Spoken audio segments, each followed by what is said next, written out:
আসসালামু আলাইকুম বন্ধুরা, শুভ রমজান। কেমন আছেন? আমি ভালো আছি। বন্ধুরা, দেখতে দেখতে এই পবিত্র মাসটি চলে যাচ্ছে। আসলে খুব খারাপ লাগছে, চলে যাচ্ছে এই মাসটি। এটার জন্য খারাপ লাগছে, আবার আজকে আমার শরীরটাও ভালো লাগছিল না।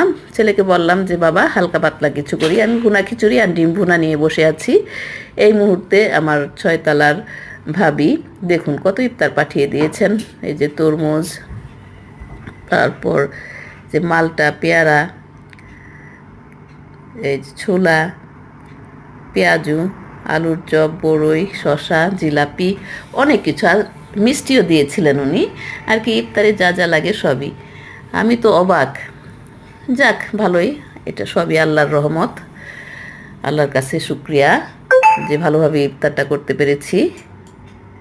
দেখুন বন্ধুরা, আমি ডিম ভুনা আর খিচুড়ি নিয়ে বসেছিলাম, কিন্তু এরপরও এত কিছু, আর সবই আল্লাহর নেয়ামত। যাক, আল্লাহর দরবার আলহামদুলিল্লাহ। বন্ধুরা, এই ভিডিওটি আপনাদের কাছে কেমন লাগছে? যদি ভালো লাগে প্লিজ সাবস্ক্রাইব করুন।